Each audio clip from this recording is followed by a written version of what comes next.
Hey, everybody, and welcome back to another episode. Today, we're going to be discussing the nature of the beast and understanding the ego and why the ego isn't what you think it is. That's coming up next.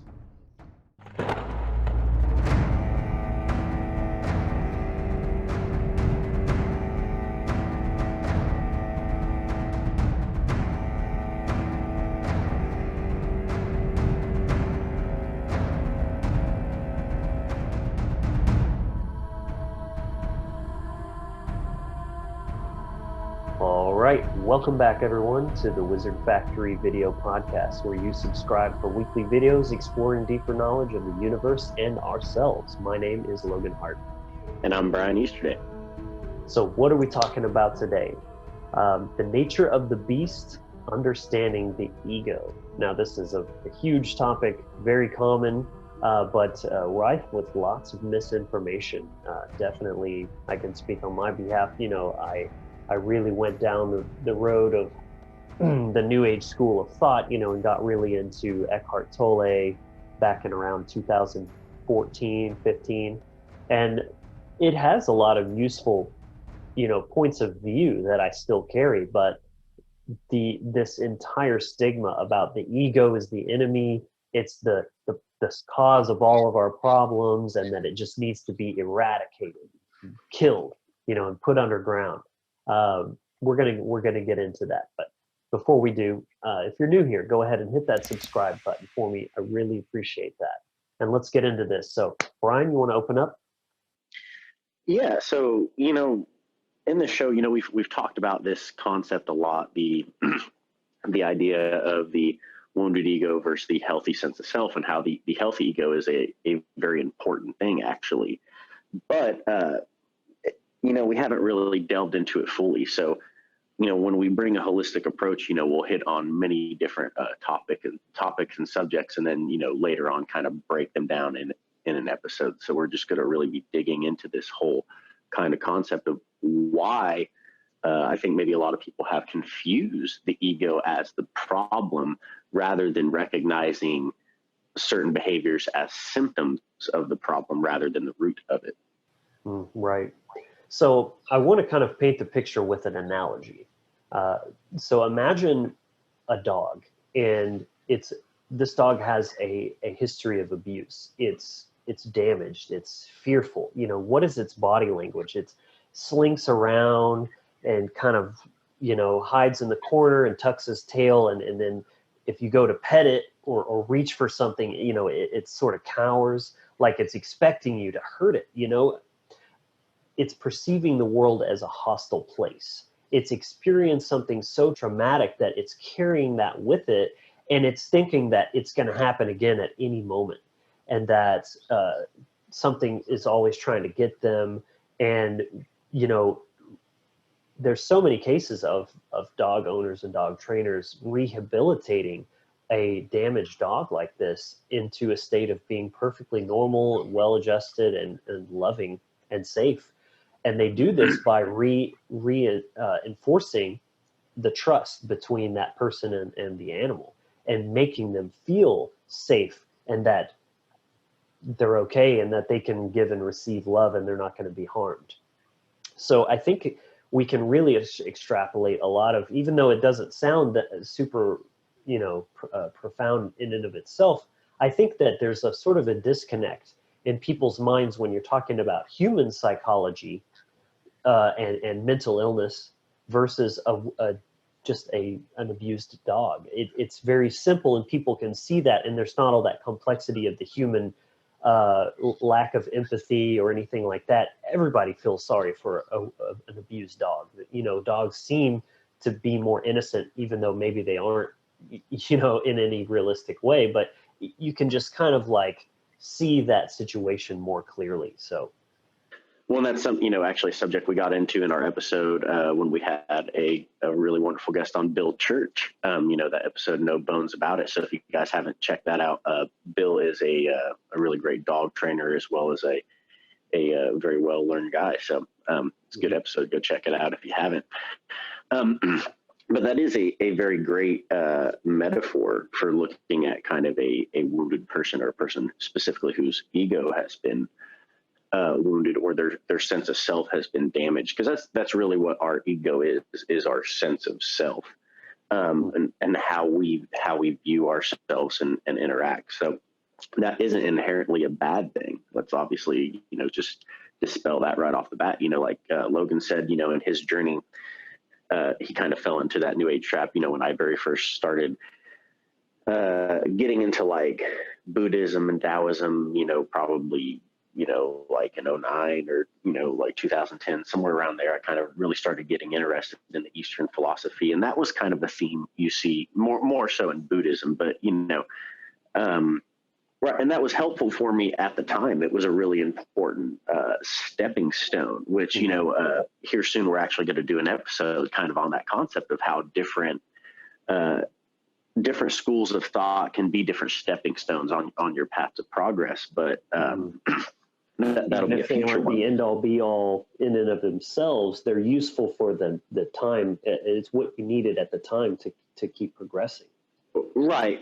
So it's not to say that I haven't went through the stage of, thinking that the ego is the bad thing. In fact, I did for quite a few years, and kind of went on this little quest to destroy it, and ended up, learning just how important it really was. But that's kind of funny how those things work out. And how futile it is to try to eradicate your ego.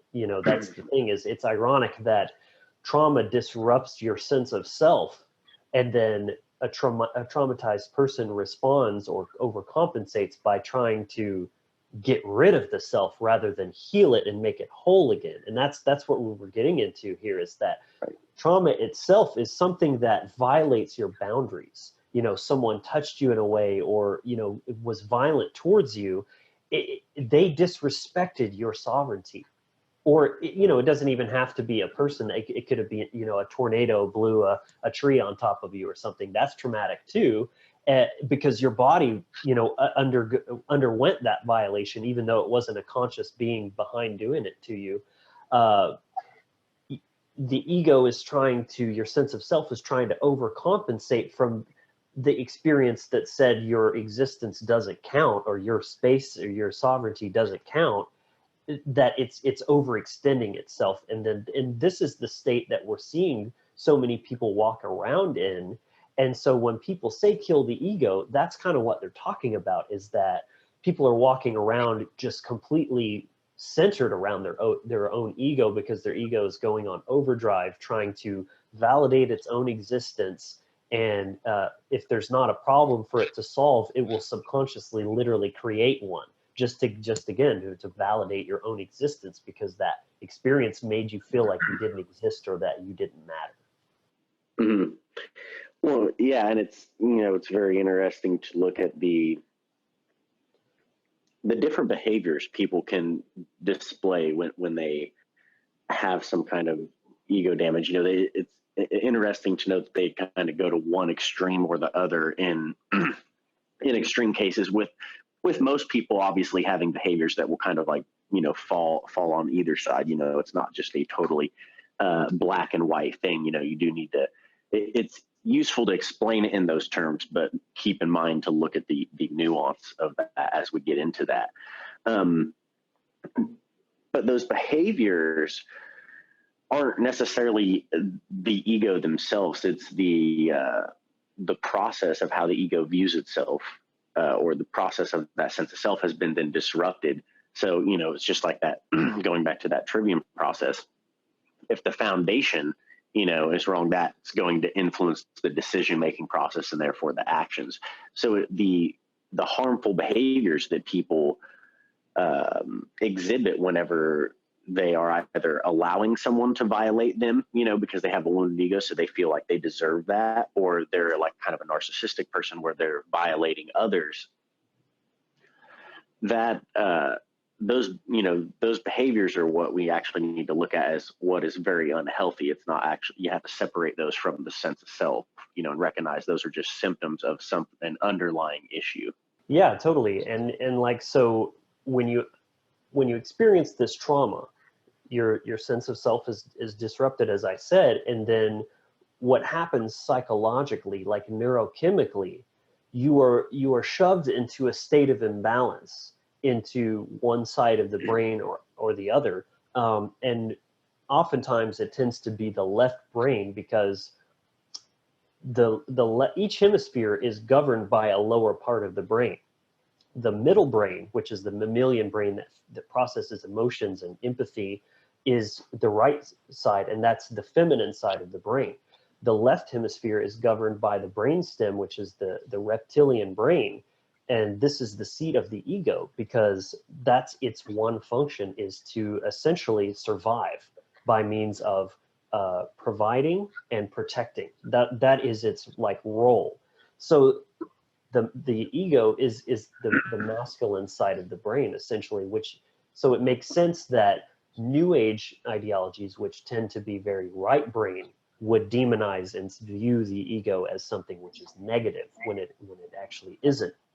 So you could kind of look at this like that brain function can take a authentic and a toxic form. Just like anything, there's a dualistic aspect to everything that can kind of take a light or shadow sort of form, so to speak.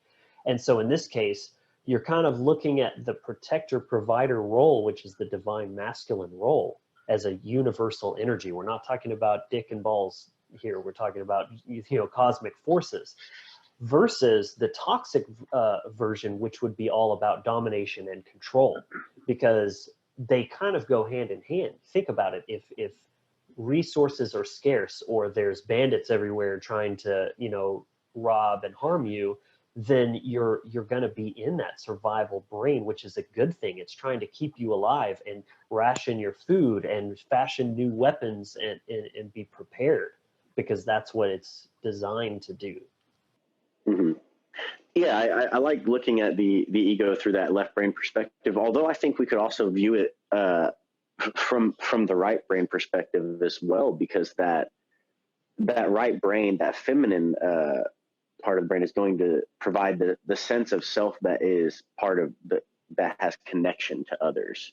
And even though that's not a directly about yourself kind of thing, what it is that it still we're very social creatures, so it still plays into our sense of self, or how we view ourselves, like our family that we came from, or our tribe, or like this is played out in many different ways. Now it's played out in sports teams, or where you came from, or there's a lot of different forms that this takes.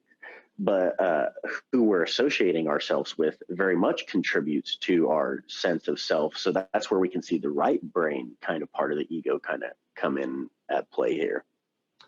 Right. Yeah, I'm glad you brought that up, because that reminds me, that trauma is going to have one kind of effect or the other. It's like the shock wave of that, imposing force there.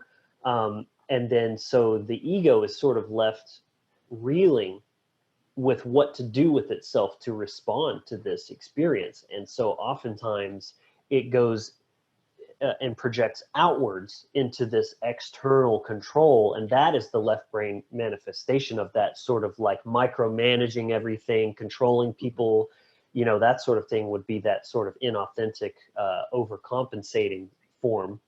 But it can also turn inwardly, inwardly, and an imploding type of thing, where your sense of self was so crushed that you're a doormat. You don't stand up for yourself or your boundaries. You literally subconsciously believe that you don't deserve anything of value. You don't deserve to be treated well. You don't deserve a promotion, whatever that may be. These are a lot of the stories that we tell ourselves, even if we're not aware of it. The subconscious mind is always telling you something, and it's so important to become more self-aware and listen to that brain chatter and what it's actually saying to you. Sometimes it could be positive, oh, you should go for that, or you could totally do that. Or sometimes it's telling you very negative things, you don't deserve that, or you're not good enough, or you would fail miserably if you tried that. And because, think about it, it's the ego, the survival brain, trying to give itself a reason to do what it does. So like I said, it will invent situations to, it'll create problems to solve. And it's literally looking at everything as hostile or somehow, out to get you, so that it's sort of like it creates division and separation. Like, well, I'm over here and you're over there, and I have my stuff and you have your stuff. We've got our property lines and boundaries and all that kind of stuff. That's like, it's looking for a reason to be different and better than somebody, so that it's often a feeling of superiority. That's why things like racism exist, because it's the ego latching on to something that really doesn't mean shit in the real world. I'm this color and they're that color, but I'm gonna, subconsciously the ego is gonna just tell itself that that's a reason that you're better and they're not as good, that sort of thing. Well, I think, for me, I know one of the most useful tools for me in actually developing a healthy sense of self was actually, obviously starting like with the arts of gnosis, and astrology being the one that was really the most helpful to me right off the bat. One of the first things that you look at in astrology are things like your ascendant, your moon, your sun, which these are all really kind of pillars in how you're looking at and viewing yourself. It starts to let you understand like why you operate the way you do.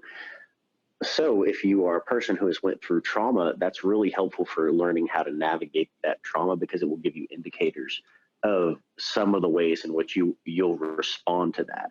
So if you have a lot of masculine energy in your chart, you might be a person that will tend to go more towards the dominator side of things. Or if you have a lot of feminine energy in your chart, vice versa there, so that's a very good tool for being able to learn how to navigate that, and definitely was for me, especially, if you are a person who has had a wound sense of self, because it starts to give you a way that you can kind of like a blueprint, a psychological blueprint of yourself that you can start to navigate. And that's very, very useful. It kind of gives you a map, like a map, so to speak, rather than just kind of going about it and only having to learn, where everything's at through that experience. This gives you something that you can kind of then look at and have a little more awareness in your decision-making process. Absolutely. It's so very useful. And another thing I wanted to mention too is something called RAS, which stands for Reticular Activation System. If you look this up psychologically, this is where your brain is only going to, so think of your brain like a computer. You only have so much random access memory as a resource to process information that you're taking in through your senses. And it's going to delegate what it's taking in and processing based on how important it thinks it is. So, and that's your left brain, or your brainstem's function is to do that. So if you're sitting there having a picnic and all of a sudden you see a tiger, you're not going to keep, you're not going to look back over and just be like, oh, this stone ground mustard is so nice, isn't it? Really? Oh, where'd you get it from? You're going to be like, there's a fucking lion. Like, that's all my brain cares about right now, is like, this is a situation that's, that needs to be escaped from immediately. So you can, but that's the thing. That's where we're coming from in our own programming, how we set up our software that we're running on, even though we don't necessarily live in that type of environment anymore. We're not worrying so much about tigers. We're more worried about rent and things like that. That's more of that slow trickle cortisol, rather than just this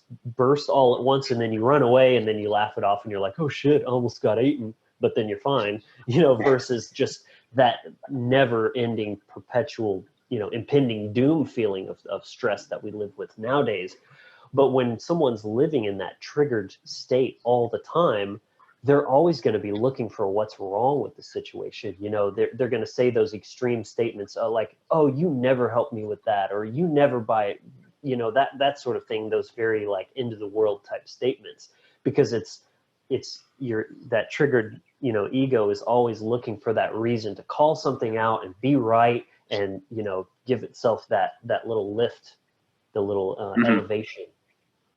Yeah, that black and white reaction is a a great indicator, or especially if it's done in extremes, like, relationships are a great example, of where that can come into play, where like something small happens and another person will take that and, extrapolate it into, something very large. We kind of gave some examples of that in our last episode that we just did, on the 6 love languages, so definitely check that episode out as well.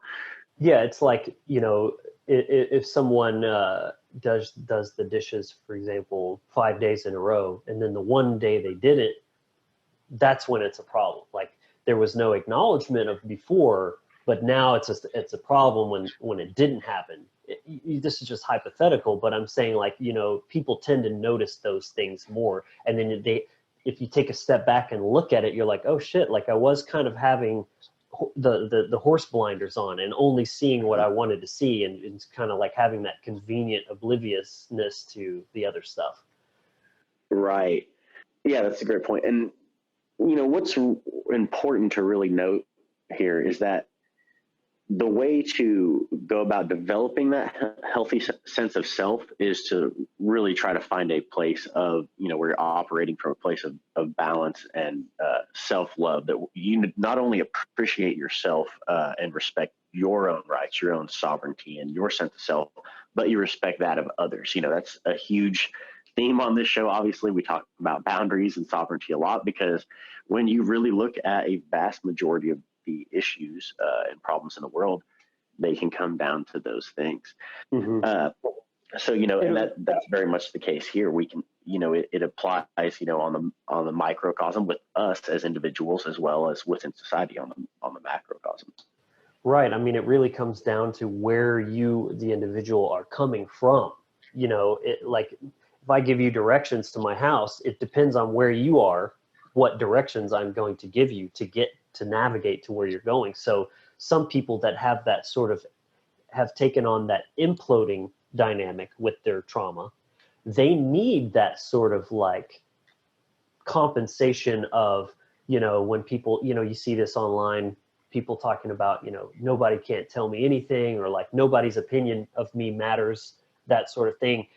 I think there's a lot of value in listening to other people's external reflections of you, so you can have more self-awareness. But I get that they're wanting to, they haven't strengthened their own inner voice enough yet to stand up to the other voices that are telling them this or that. They need to be grounded in that self-knowing first before you can open up and listen to external opinions about you. So, but if you're like a total narcissist control freak, you might need to kind of like demonize the ego a little bit just to take it down a peg, so that, because that's where you're coming from.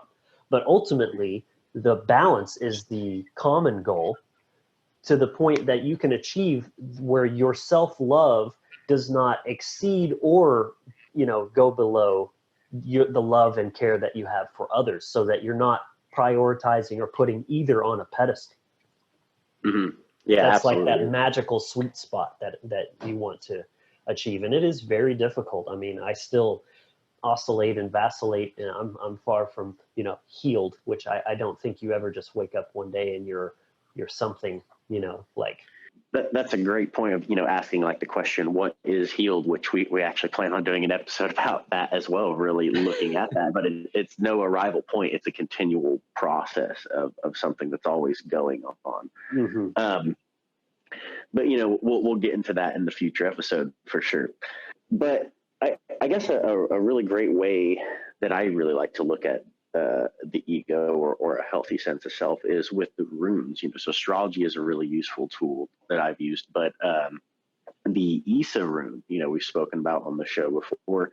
It just looks like an eye, just a little line, pretty simple. But it represents, the icicle, and that icicle, it has a form, but it also allows the light of the sun, the light of the soul, to shine through it. In the Norse tradition, they definitely associate the soul with the sun, and that same goes in astrology, like in the Vedic tradition. That you see that through a lot of very pagan polytheistic belief systems, that association, and it's there for a reason. But I think that's a really good way to look at it, is of having a form, but that you're really allowing that true being, that part of you that not only is an individual, but that's part of the all. Like there's that sense of self that's healthy, but it's a sense of self in a part of something bigger. And that's what really shines through, even though you have this physical vessel. Mm-hmm.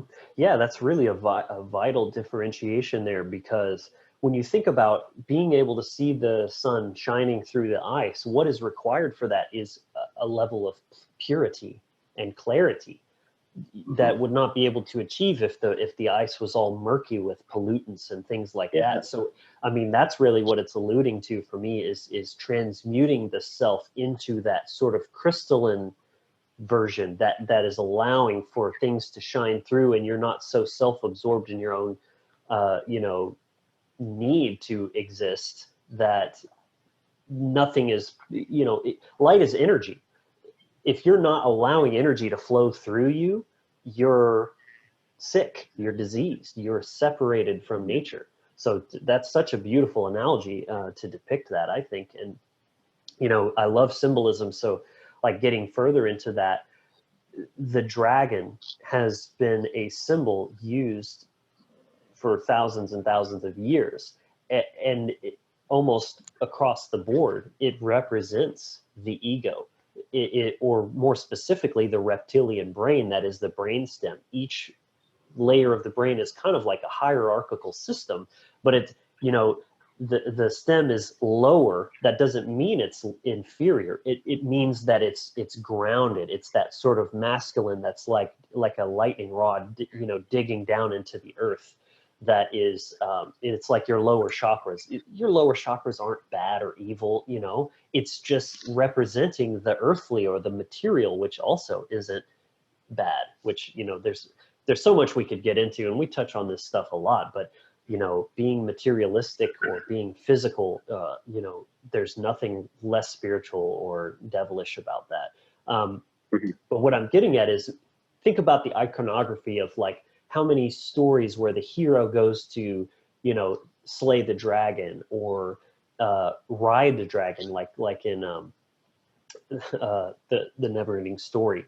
Atreyu rides upon Falkor and soars, and it could take him wherever he wants to go, because the masculine is sort of that logistical, navigator, like that. That's another beneficial aspect to it too. This idea that just completely demonize it is utterly ridiculous, and shows a complete lack of understanding of our own psychology, and specifically the masculine and feminine energies, and how they need to and want to work together. So yeah, like not even slaying the dragon. I like riding the dragon, taming the dragon better, because you master it. You're not putting to death that part of yourself. You're conquering it. You're owning it. You're becoming a master. Mm-hmm. No, I love that. That's a great way to look at it. But I wanted to hit back on something with Issa, that you were saying something that it sparked a thought. And it was in the relation to looking at that process of clarifying. We've spoken on the channel before and used the metaphor of like a dirty stream or murky water. In regards to emotional stagnation, water very much has that association with emotions. So, wow. If you were looking at that sense of self, that if there's a lot of emotional disruption, there's a lot of trauma there, that's murky water. That's going to disrupt that sense of self. It's going to keep that sun from, shining through in the correct way.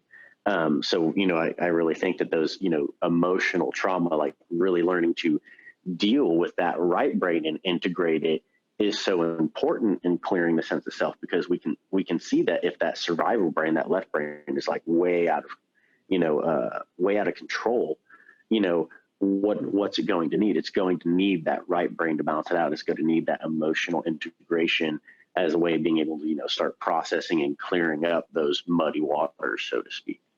Right. Yeah, that's a beautiful observation. And I love how we can just continue to go deeper with the analogies to see the different layers and what they're reflecting. But yeah, like I can see how it's easy to get caught up in the semantics of things, of like what you mean when you say ego versus what I mean, and what you mean about the self versus what I mean. defining terms can really create a lot of confusion if they're not clearly articulated. So if you prefer not to call your sense of self your ego, then that's fine, I suppose. But coming from an actual neurological standpoint, your brainstem does not cease to function once you've meditated 50 times or like whatever have you. Like, it just doesn't work that way. That's the part of your brain that's literally like digesting your food and beating your heart. Like, you can't kill that part of yourself or you would literally die. And I have a friend who had a really interesting and unique experience with a plant teacher where he experienced a temporary ego death that lasted for about a week or two. He said it was one of the most traumatic things that's ever happened to him. He had to do these weird tricks just to keep himself tethered to his body. Like he said he would like literally, like he had no desire to eat, or it's just a very unhealthy state of being for those to actually achieve that, even in a temporary means. So, I mean, that part of your brain is neurologically where the sense of self stems from. It's like saying, the fuel of a car doesn't come from gasoline; it's in the brakes. Like, that doesn't make any sense. That's just not how it works. So, if you want to call it something different, that's fine. But I'm speaking from an actual, like, the anatomical perspective. Mm-hmm. Well, what that brought up for me was that if you don't have an ego, that can be very damaging in a lot of ways. One, if you don't have a healthy sense of self, you can let other people violate you and harm you. And a lot of people who are very traumatized will actually believe they deserve that, and have things like Stockholm syndrome. You can see that's a psychological disorder. There's a disruption in the sense of self. But then it can also come in, and we can look at it from the perspective of like when people join up with cults. What does the cult do? The cult is all about killing that sense of self in order to plug you into that group thing. It's like the Borg, where you assimilate or die. Right. Well, and you can even see this astrologically. We could kind of see this with the south node of the moon, K2. It's this headless body, where the tail of the snake in the mythology, and it's all about being beyond the ego, like not having that sense of self, which has its place in existence.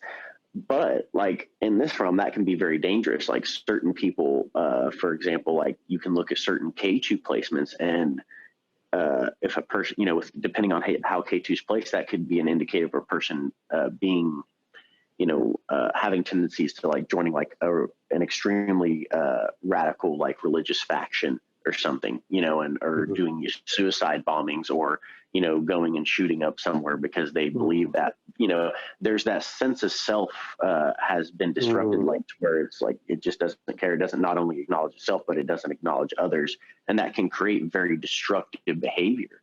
So there's so many ways we can look at this, but they're all essentially, getting down to that foundational understanding that, the healthy sense of self is necessary. The traumatized, the wounded sense of self, that causes issues. Right. Yeah, that's a brilliant observation with the cult thing too, because if you truly valued yourself, you wouldn't drink the Kool-Aid. You wouldn't, fly a plane into a building or whatever. Like,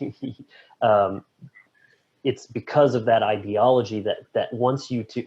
It's really like playing to that martyr archetype that wants to just like sacrifice itself for a cause. Because, and I think a lot of this really comes back to, again, not to sound like a broken record here, but Abrahamic and those type of religions that teach that just complete selflessness and self-sacrifice and just giving in the name of service to others is the only way to be worth anything. I think that's really what it comes down to. And this is a very sort of a feminine dynamic that I think when it comes to psychologically speaking is that sort of caregiver, that giver, key word there, in that way of like, I think a lot of damaged people only know how to derive their own sense of worth by what they can give to someone. And so if that is not being fully appreciated, you know, they feel like they don't feel fulfilled in that way. Well, and they can even kind of have like in their minds to where giving and submission go hand in hand. And we can see this, like with the state, like what is people like with their taxes, they feel like they have to give that, because you're supposed to care about society. You're submitting to that, and that's very much, in the Abrahamic belief system, as well. It's all about that submission to Jehovah. Right. And the politics there is playing right into that too, of like, well, if you don't want to pay taxes, then you must hate the poor and you must hate children and, all this kind of thing, because that the government is there to fill in that way, the progressive side of politics is there to fulfill that motherly sense of parental abandonment that we're all suffering from.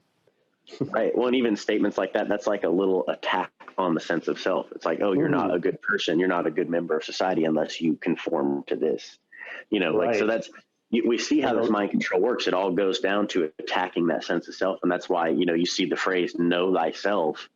That's where it fucking starts. Like, and it seems simple, but there's so much you can get into with it. Right. I mean, it kind of hit me there. Like, know thyself, or even people say like love yourself. You can't do any of those things without an ego, because there is no you. There is no self to love or know.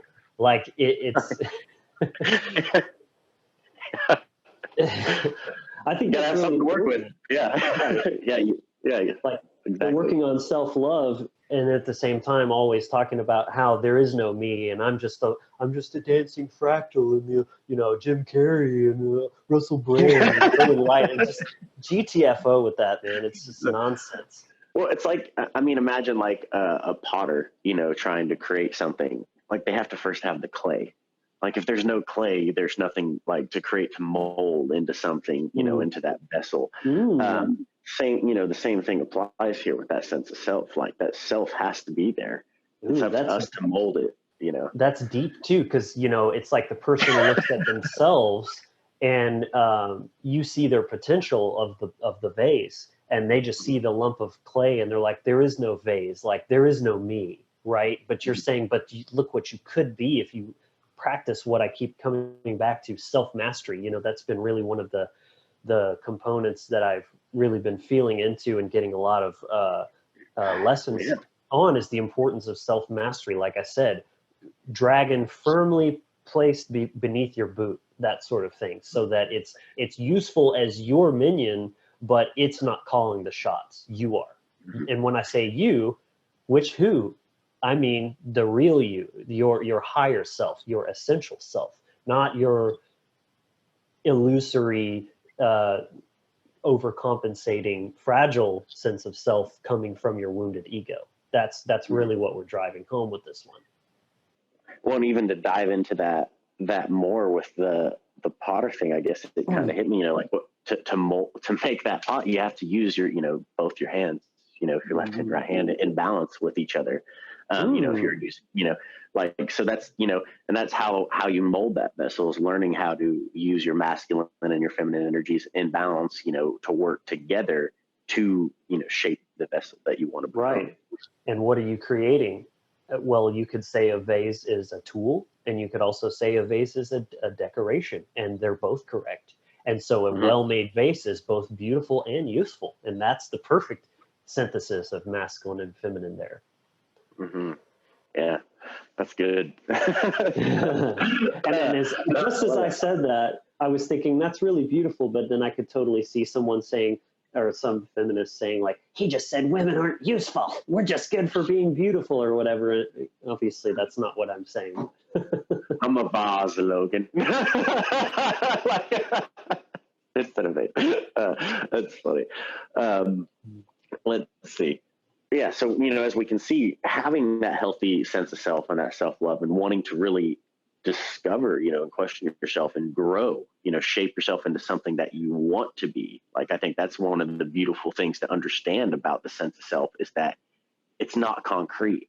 And I think the wounded ego thinks in these concrete terms, like I am this bad person, or or whatever it may be. Understanding that it's always changing. There's always shifting going on.